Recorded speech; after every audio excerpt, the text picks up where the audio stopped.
With the introduction of Sheffield, I think a new era of powerlifting has begun, with more and more high-level elite lifters deciding to cut down weight and compete in lighter weight classes. We've seen success in doing this with back-to-back Sheffield winner Agatha Shitko, this year on the men's side as well with Gel, and in the past, at the first Sheffield, Evie Corrigan shocked the world by cutting down from a 57 kilo lifter to a 52, absolutely smashing the 52 world record and coming out victorious. The idea, obviously, with doing these big cuts is that you'll be able to maintain your strength and then come in, break previous world records, and walk away with some nice cold hard cash. So with this newer trend in mind, the question may arise, how do you plan out a longer term cut in powerlifting? Specifically, how do you cut weight like this? It may be 5, 6, 7, 10 kilos while at least maintaining strength.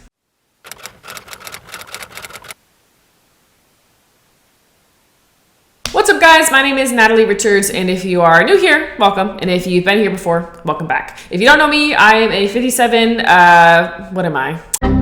I'm a 57 kilo world champion and a powerlifting / nutrition coach.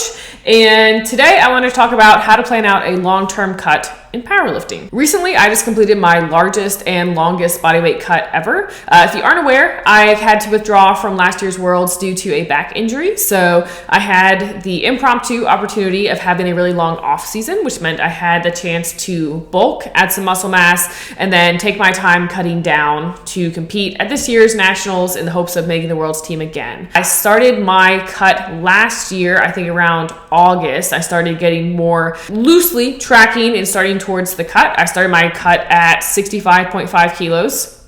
It's a good time. And am now weighing anywhere from 58 to 58.5 kilos currently. So what is that? 7.5 kilo cut over the last 5 to 6 months. So that got me thinking more about weight cuts and the strategies that I use this time around, planning out a long-term cut versus what I would typically do when I do a month to 2 month cut in prep for a meet, because they do look a bit different. So let's talk about a long-term cut. Let's just define it first of all. So I would say a loose definition of a longer-term cut could be cutting down like a full weight class. So you're probably losing 5+ kilos. So let's define this long-term cut as one that will be losing more than 3% of your body weight, and one that probably spans at least 5 months in an ideal world, right? Now, there are a few key elements of importance when it looks at cutting down a weight class or losing a significant amount of weight as a powerlifting athlete. So the first thing that I want to talk about when planning out a long-term cut will be your why. Why are you thinking about cutting? Is this to win a competition that is based on, let's say, body weight, dots? You want to beat direct competition in a lighter weight class. You're maybe competing at a meet that offers prize money. Why are you cutting down? Is it for that? Do you want to lose weight just in general for health or aesthetic reasons? Or is there maybe another reason that you have in mind for the purpose of doing a longer term cut? Because you want to have your why before you get started, so you don't go halfway through the cut and think, man, this is stupid, I feel uncomfortable, I don't like this, and then stop halfway through and lose that time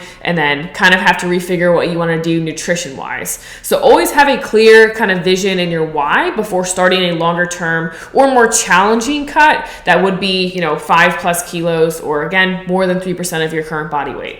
The second key element, let's say ingredient of planning out a long-term cut, is going to be the pacing.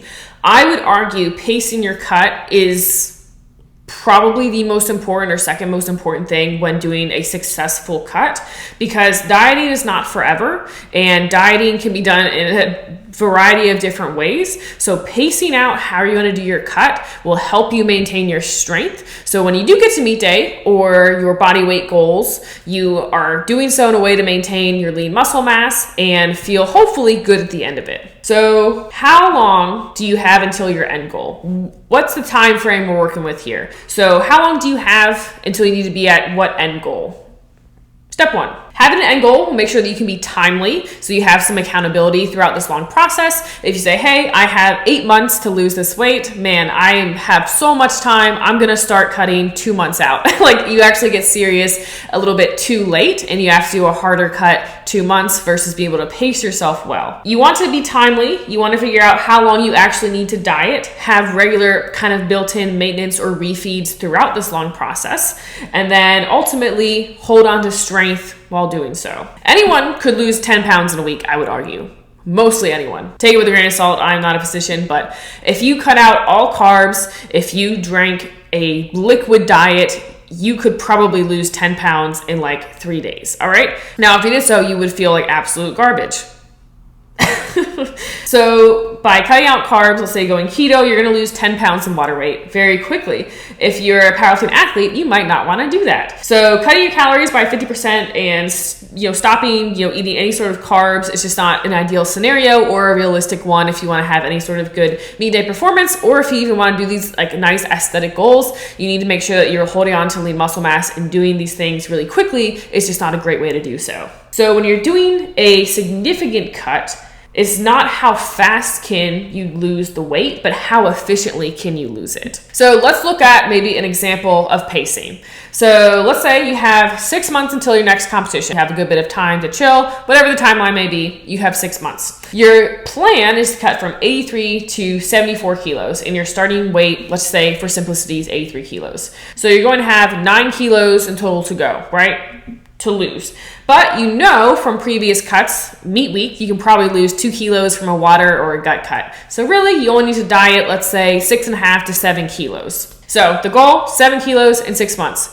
Pretty reasonable. The goal is to hold on to strength as you cut down that class. With this cut, we have 3 options.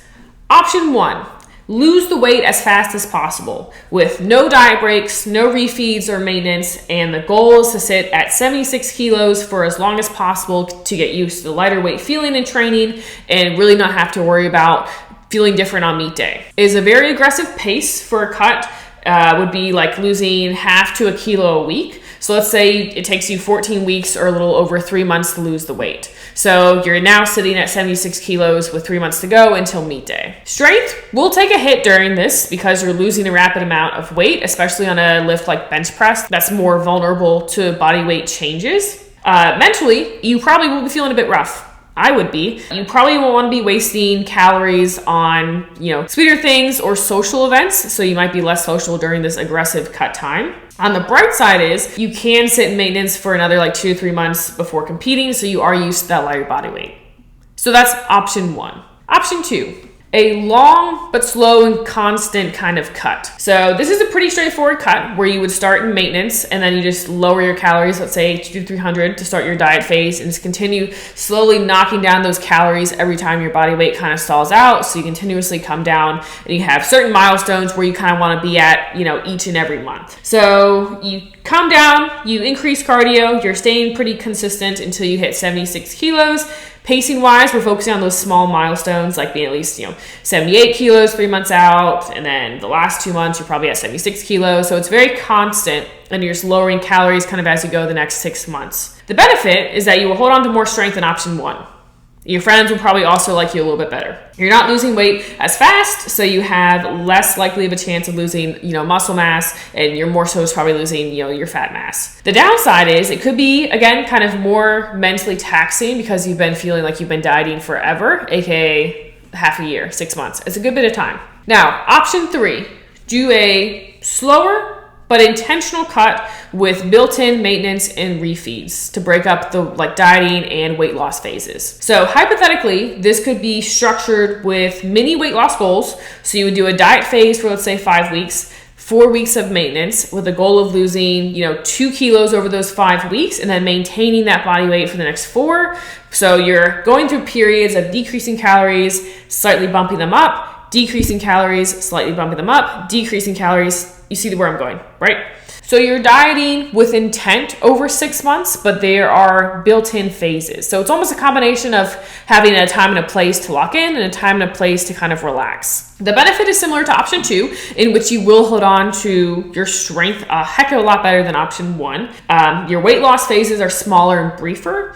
And ultimately, if you're really digging into your diet and analyzing your training, you might be timing your maintenance refeed periods with your heavy intensive singles and training. So you're getting more kind of, calories in on your, let's say, week 4s of your training block.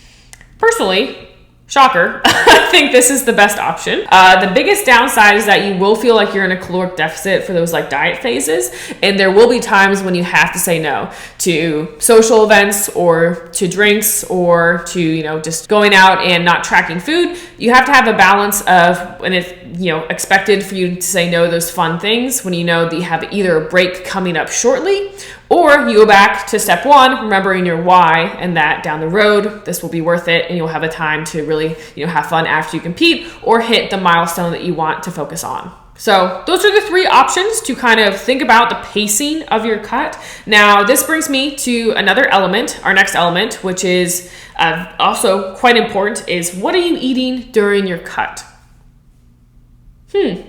So just a general rule of thumb, or not a rule of thumb, just a general suggestion. I think if you are a powerlifter doing a long-term cut, macro counting is probably going to be your best friend. It's quite easy to kind of get a gauge of what you're currently eating, and macros allows you to focus on your protein intake, carb intake, fat intake, so you can optimize really your nutrition. So I have talked about how to calculate macros for powerlifting on the Powerlifting Now video. If you have not watched that, I'll link that in the description below, but that is a much more in-depth video on how to calculate, you know, calories, macros, optimize your nutrition on a smaller scale in your powerlifting training. Briefly though, in this video, you do want to prioritize protein during your cut. Anywhere from 1 gram per pound of body weight to maybe 1.2 grams is a good place to start, barring that you don't have very low lean muscle mass to start. Then at that point, you might want to start with a little bit less of an aggressive protein goal or target. The foods that you're choosing will greatly impact whether you are feeling full or not. Now, I am a trail mix fiend and ice cream expert. I could eat trail mix every meal, all day, every day, but that would not keep me full long term. So making sure that you're choosing foods that actually are voluminous and you can feel satiated, full, high fiber will be really, really crucial during this time period. So maybe instead of doing rice and beef for lunch and dinners, you do half rice, half vegetables, chicken stock, and then something sprinkled on top. Whatever your preference is. So you're eating the same amount of calories, but a lot more food volume. Like any sort of green, veggies, salads are going to be super easy just to fill you up, but you can kind of still hit your sweet treat cravings with things like yogurt, sugar-free Jell-O, sugar-free, you know, options. Or if you want something crunchy, you can do like air fried potatoes versus like French fries. Like you can hit kind of your cravings throughout the diet process without making the diet super hard and feel like you're not like eating actual food, just choosing food that's going to fill you up better. Does that make sense? And also, I'm getting on a tangent now, but make sure you are seasoning and flavoring your food throughout a cut. The cut's already going to be slightly uncomfortable, and eating food that you're like, man, this is so bland, I don't enjoy this, is just going to make it like, why make it harder? Why make it harder on yourself? I eat so many chocolate things on a cut, and it just are coming from different sources because I love chocolate. I love sweet treats. So I'm going to have like sugar-free chocolate Jell-O mixed in with yogurt, topped with chocolate chips every single day. And that's going to be 150 calories versus 500 calories from like chocolate chip cookies. Like I'm still going to eat what hits my cravings and what I enjoy, but at a more one, it's a larger bowl that I'm actually eating, and two, it's just going to be built in a different way to fit my macros at this current time. So season your foods, enjoy like try new things, try new marinades. Just there are options out there that are like sugar-free or lower fat, so you can still kind of enjoy your food and mix it up. If you're a person who can't eat the same thing every day, that's fine, but don't choose the hardest option. Don't force yourself to eat plain uncooked chicken and cauliflower rice for the next 6 months, because that's just setting yourself up for failure when you get food fatigue from the same flavor profile or flavor fatigue, and you don't feel like you want to eat the foods that you have, so that leads you to eating, you know, junk food or breaking your diet. Okay, lastly, that kind of ties in to my last and final kind of element and point of planning out a long-term cut, which is going to be like your mentality. So this is another really important element to where you're going to have to say to yourself, hey, this is my long-term cut. Here's my why. Here's how I'm going to structure it. Let's go ahead and do this. I would say if you just say, I'm just going to lock in for the next 6 months, it'll be super chill. It's going to be so fine. It's probably not going to be fine, because there are going to be times of challenge. So you can do everything by what I say, steps 2, 3, and 4, 1, 2, 3, 4, whatever steps previously I just said. You're gonna need to do that, and then understand that cutting will be uncomfortable in a certain aspect and point, but there's always gonna be a break in the future, because dieting is not a lifestyle. It is a mode to get to a goal. Whether our goal is a health reason, a competition, aesthetic, there's an end goal in sight. There's a maintenance period in sight. Your hunger will be, satiated at some point. It's okay to feel hungry now. And it's kind of okay to embrace that as well during a cut. It's like, hey, I'm a little bit hungry. I'm going to bed. I feel a little bit thinner. It's okay, because we want to lose weight during this process. So kind of saying, oh my gosh, I'm hungry. This sucks. This is, my body telling me something's wrong. When in reality, it's like your body's probably saying like, hey, like you are pushing yourself and challenging yourself. It's okay to feel hungry.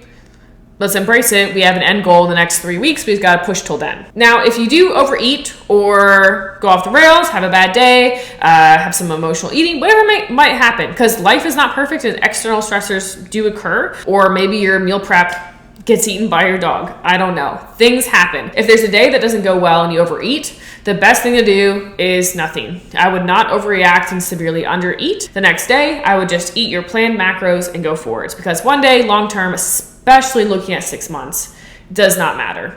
Honestly, day-to-day body weight really doesn't matter that much either. It's all about looking at weekly and monthly averages, I would say. So if we overeat one day, we feel really guilty about it, that's okay. We'll come back tomorrow and just get back on track. If we undereat, then we're gonna maybe feel okay that day we underate because we had more calories beforehand.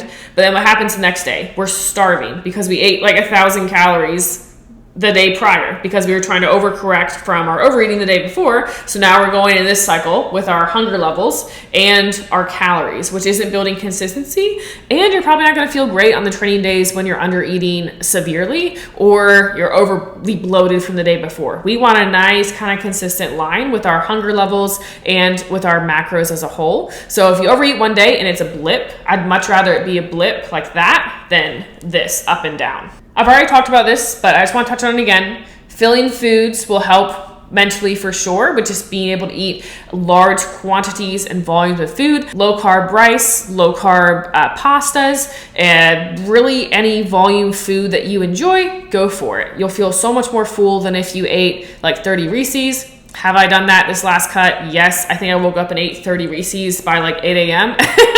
And it was just, it didn't fill me up at all. I was really hungry throughout the rest of the day. I just got back on track and ate better food choices the rest of the week. So like it happens, but just make sure when you're planning out your grocery bill or your grocery list that you aren't overly, just choosing foods that are, super calorically dense and not filling at all. So you could eat like a jar of peanut butter and feel hungry, or you could have 3 bags of salad that's 30 calories and be, pretty darn full. And lastly, like I said, there will be cravings. Previously, just kind of find the food options that hit those cravings in kind of a smart way. Some weeks you will just set aside the calories for a full, luxurious crumble cookie, whatever trending right now. I don't know. You will eat those sometimes. Will hit your craving spot, or probably 75 to 80% of the time, you can find substitutions for your sweet treat craving, your crunchy kind of French fry craving, whatever you may have. There are probably going to be better substitutes than going for the full kind of high calorie option if you are in a diet phase, or saving those times to hit those cravings in your refeed days or maintenance weeks. At the end of the day, we're choosing high protein options. We are setting ourselves up, pacing well throughout our timeline that we've created. We want to make sure that we're choosing filling foods. We want to make sure that overall we know why we're doing this. A long-term cut can be hard, but with a well-structured plan, there's no reason why I don't think it is, for the most part, very achievable. So if you are interested in learning more about nutrition or nutrition coaching, I will have my intake form linked down below, or shoot me an email if you have any questions. If you would like, follow me on Instagram. My page is nat_lifting. My coaching page is objective_SP. That's all I have for you guys today. Let me know what you'd like to see next in the comments down below. Thank you guys always so much for watching and all the support over the last couple of years at this point. So I appreciate it. I'll see you guys soon for another video. Bye.